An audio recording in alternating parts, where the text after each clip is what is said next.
Most people think opportunity announces itself with comfort. It does not. Opportunity usually arrives wearing the clothes of confusion. It shows up when the headlines are loud, when oil is jumping, when people are arguing over war, when the labor market becomes the topic of the week, when artificial intelligence is supposed to change everything. By Friday, and when the average investor feels pulled in 6 directions at once. In those moments, many people stop looking at businesses and start looking only at noise. I have never thought that was a good way to invest. The market is very good at creating emotional fog.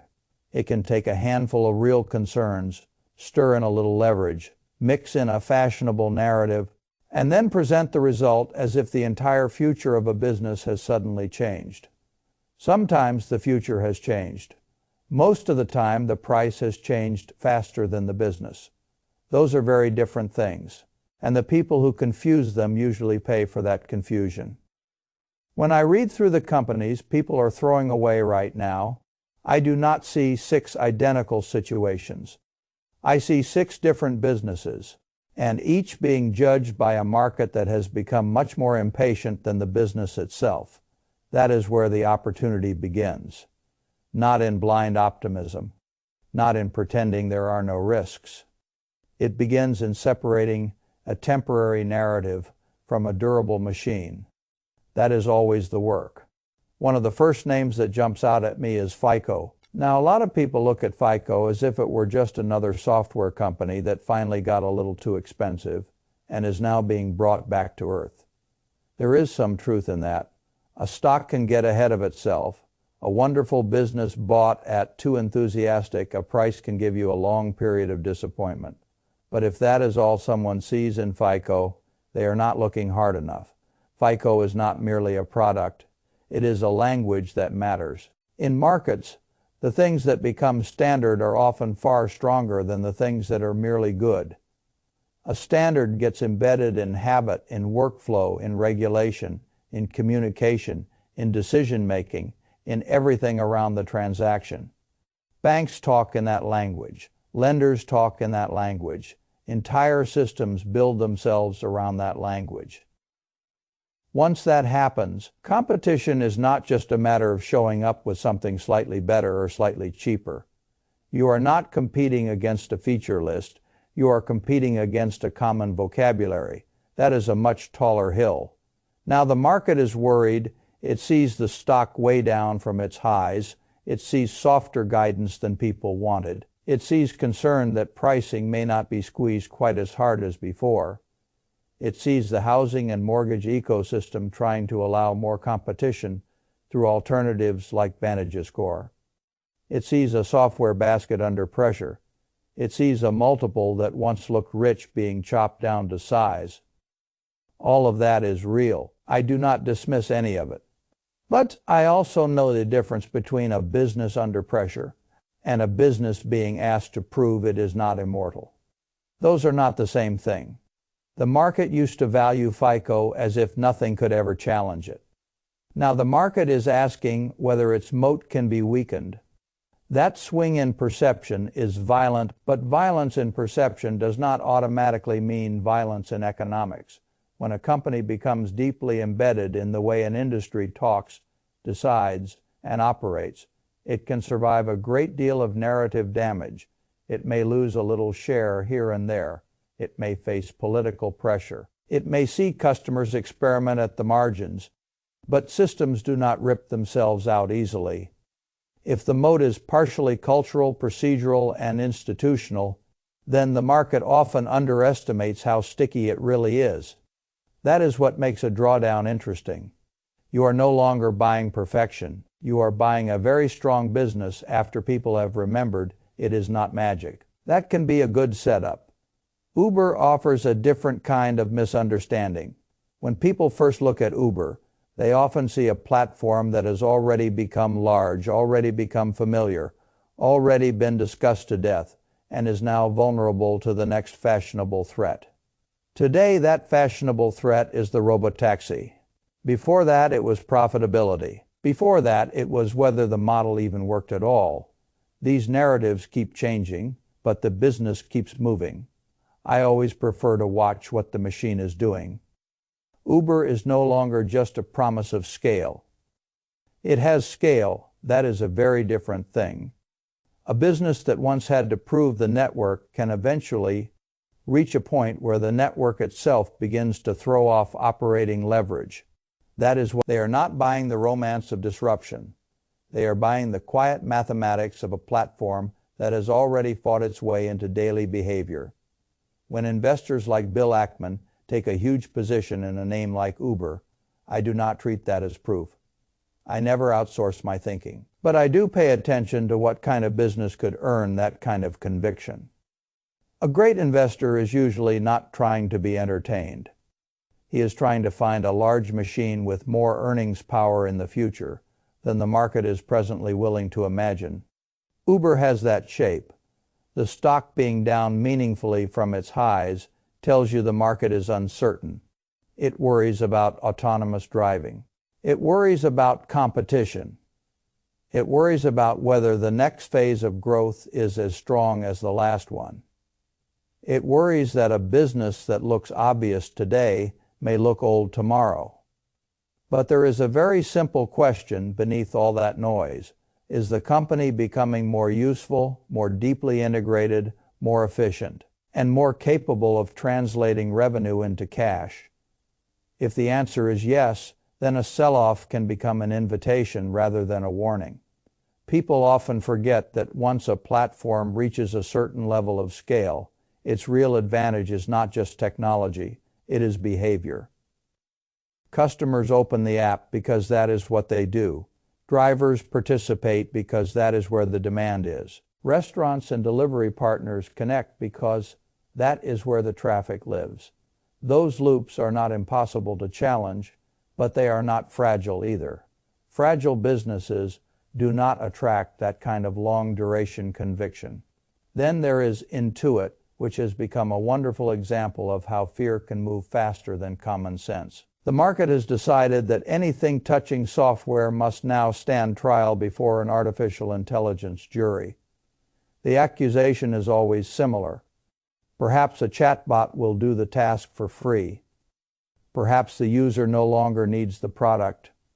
Perhaps the moat was really just convenience, and convenience is now cheap.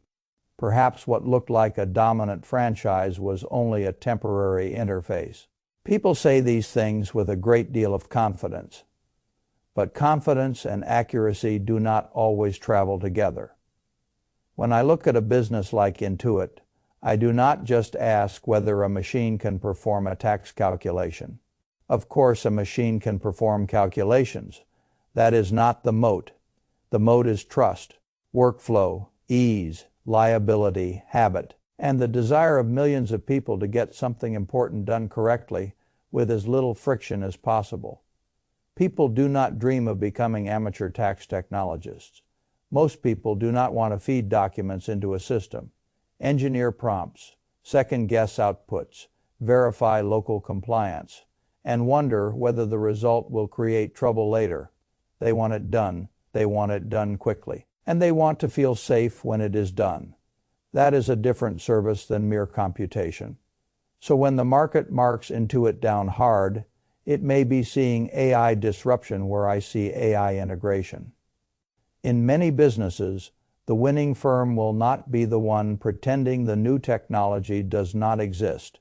It will be the one that folds the new technology into an already trusted system. A franchise that already owns the customer relationship can sometimes use new technology to deepen convenience rather than surrender the business to it.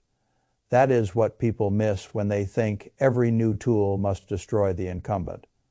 Sometimes the incumbent is the one best positioned to use the tool. The other issue, of course, is valuation. A company can spend years being priced as if it is untouchable. Once that aura breaks, the multiple can collapse long before the business does. Investors who bought a narrative of perfection then become investors demanding proof every quarter. That transition is painful, but it is often the transition that creates value for the next buyer. You do not need the old mythology back. You only need the business to keep compounding. Microsoft is in yet another category. Nobody needs to be told that Microsoft is a great company. What interests me is not whether it is great. What interests me is what kind of fear is necessary to make a company that obviously great trade down that significantly. Usually the answer is this. The market has become worried that the next dollar of growth will require far more capital, far more uncertainty, and far less clarity than the last dollar of growth. That is the real issue with Microsoft. Not whether the company matters. It clearly matters. The issue is whether the economic character of the business is changing in a way investors do not like. Software investors adore high-margin, capital-light expansion. They become more uneasy when the story turns into giant capital expenditure, huge infrastructure spend, uncertain returns, dependency on a strategic relationship like OpenAI, and questions about whether the company is moving from a software royalty model into something heavier, more expensive, and more contested. Those are not foolish concerns, but great businesses are rarely available because nobody has a concern. They become available because the concern is large enough to compress expectations. That is what I am watching. Microsoft is still growing. The enterprise relationships are still there. The productivity ecosystem is still there. The cloud still matters. The backlog still matters. The installed base still matters. The company did not wake up one morning and become ordinary. What changed was the story investors were willing to tell themselves about how clean the next chapter would be. If a business with Microsoft's assets, switching costs, distribution, and balance sheet is trading closer to historical reasonableness because people are afraid the future requires more spending than they prefer, that is at least worth real study. I would much rather inspect a great business under a cloud of rational concern than a weak business wearing sunshine. Brookfield gives you a completely different lesson. Here the fear is not software. It is macro, it is rates, it is inflation, it is oil, it is the suspicion that if the world becomes a little messier, the path of capital becomes a little harsher. And the companies tied to asset values, financing conditions, and long-duration investments must therefore be marked down. This is where many investors lose perspective. They take cyclical discomfort and price it as if it were permanent impairment. Brookfield is a business built around capital allocation, long-dated assets, and management that has spent years learning how to operate through different environments. That does not mean the stock cannot go lower. It certainly can. It does not mean rates do not matter. They do. It means that a quality allocator trading down because the market is temporarily obsessed with the latest path of oil and inflation deserves a different kind of attention than a low-quality company trading down because the underlying engine was weak to begin with. Those are not the same decline. People often say Bruce Flatt is the Canadian Warren Buffett. I do not spend much time on labels like that. But I do understand why investors are attracted to a management team that thinks in decades, not quarters. When macro fear is driving price action, one of the first questions I ask is whether the business model itself has actually weakened, or whether the market has simply become less comfortable with the background scenery. If it is only the scenery, then time can do a great deal of the healing. Then you come to S&P Global, which may be one of the best examples of modern anxiety. Here the fear is dressed up in a sophisticated way. Investors worry that artificial intelligence will commoditize information, compress the value of research, and weaken the hold of data-rich franchises. It sounds intelligent because it contains a real possibility. All useful fears do. But a great franchise is not just a pile of data. It is a position inside the decision process of important institutions. It is workflow. It is reputation. It is credibility. It is the confidence that when an important decision is being made, certain benchmarks or data sets are the accepted reference point. Those things do not vanish just because a model can generate language. Again, I am not saying there is no risk. I am saying the market often takes a broad technological fear and sprays it across every company that touches information, as though all information businesses are identical. They are not. Some sit at the center of trust networks that take decades to build and a very long time to dislodge. What really interests me about S&P Global in a sell-off like this is not merely the lower price. It is that the company itself can buy back more stock while sentiment is weak. When management becomes an aggressive buyer of its own franchise during pessimism, that is not proof of value, but it is often a useful signal that the people closest to the economics do not share the market's level of alarm. Now, if I step back from all 6 of these situations, what do I really see? I see a market that had become used to paying up for quality and is now in the process of demanding discounts for uncertainty. That is uncomfortable for the owners who bought too high. It is useful for the owners willing to think clearly. These companies are not identical. Some may outperform, some may disappoint. 1 or 2 may deserve more caution than people currently appreciate. But in every case, the opportunity exists only because the market has stopped speaking about them in the language of certainty. That is how bargains in quality often begin. And this leads me into the broader noise surrounding the market. I am always amused by how quickly investors leap from company analysis into grand declarations about what the entire market must do next. The newest form of that habit came in the form of a familiar prediction. Stocks can rally now, perhaps even strongly, and yet a bear market may still show up later in the year. Oil is rising, rates may stay higher, perhaps growth stocks can still do well in the meantime, perhaps the market can separate itself from the economy. I understand the argument. Markets move ahead of data. They can discount future relief. They can also rally in the face of obvious concerns. None of that is unusual. But I become cautious when people push too far in separating the stock market from the economy. They are not the same thing. But neither are they strangers. Businesses eventually depend on customers, on spending, on hiring, on confidence, on financing conditions, on real economic behavior. You can enjoy a period where the market shrugs off higher oil or shrugs off weaker data. But if the underlying economy becomes pressured long enough, corporate results will carry that pressure sooner or later. I have always preferred to avoid neat slogans when they encourage sloppy thinking. Saying the market is not the economy can be useful if it reminds you that stocks are forward-looking. It becomes dangerous if it encourages you to believe that business results can float permanently above economic gravity. They cannot. A stock index is not a weather report, but it is not fantasy either. If consumers pull back, if financing costs stay punitive, if margins compress, if hiring weakens enough, the effects will show up.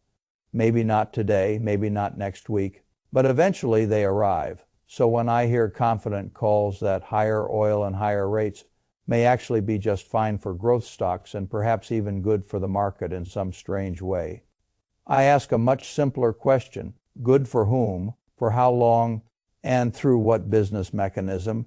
If a theory cannot survive those questions, it is usually not a very good theory. The final piece of this whole picture is the strange way public discussion around artificial intelligence has become a kind of economic theater. Every week, somebody arrives to announce that entire industries are about to disappear, that young people are walking into a dead labor market, that white-collar work is about to be automated away, that the trucks will soon drive themselves, and that social instability is lurking just around the corner. It is always dramatic. It is rarely balanced. I do not deny that technology changes labor markets. Of course it does. It always has. Some tasks become easier, some jobs become narrower, some roles disappear. But history is not a story of technology simply erasing human work, and leaving a blank space behind. It is a story of productivity reshaping where the work goes, how it is done, and what new forms of value become possible afterward. What is visible in a technological shift is usually the threat. What is invisible at first is the adaptation. That is why public fear stories can be so persuasive. A politician or commentator can point to a specific area where hiring has cooled, point to a conference where an AI executive made an astonishing claim, point to a startup whose revenue exploded off a tiny base, and then use those fragments as if they were a complete map of the future. That is not analysis. It is narrative construction. Take the argument about recent college graduates. Yes, some fields have become tougher. Hiring in certain white-collar sectors is not what it was a few years ago, but context matters. Some industries hired aggressively in the earlier cycle. Some firms overexpanded. Some employers are now holding on to the workers they already have, which reduces openings for newcomers. That does not mean the labor market has been permanently broken by AI. It means cycles still exist. Tightening after excess still exists. The difference between low hiring and mass destruction of opportunity is not a small difference. It is the whole difference. Then there is the fantasy that because coding tools are getting better, the demand for developers must inevitably collapse. I do not think that way. When productivity rises in an area where demand remains high, businesses often want more output, not less ambition. If a capable team can do more with the same labor, the economic incentive may be to build more products, improve more systems, attempt more projects, and deploy more capital. Better tools do not always reduce the number of people who matter. Sometimes they increase the value of the people who know how to use them. The truck driving example is even more revealing. People love to leap from a narrow technical capability to a sweeping conclusion. If an automated system can handle one part of a route under controlled conditions, they speak as though the full economic role of trucking has been solved. But real work is rarely that simple. Actual jobs live in the world of weather. Exceptions, loading, maintenance, safety checks, judgment, timing, local conditions, human coordination, and all the untidy details that conference speeches usually glide past. Technology may complement large parts of that work before it ever fully replaces it. And in the meantime, the demand for the service itself can still remain very real. Fear stories leave all of that out because nuance is weak theater. I have always believed that investors should be careful about absorbing too much emotional pessimism disguised as expertise. It can infect your decisions in ways you do not notice. It can make you think the future is closed when it is simply changing. It can make you underinvest in good businesses because someone gave a dramatic interview. It can make you underinvest in yourself because somebody else found an audience by announcing disaster. That is not wisdom, that is surrender. The larger lesson tying all of this together is that investing requires emotional separation from the loudest conversation in the room. Right now the room is loud. War is loud. Macro is loud. AI is loud. Politics is loud. Predictions are loud. But the fundamentals of intelligent investing are still quiet. Look for a business that matters. Look for a moat that is harder to break than the market thinks.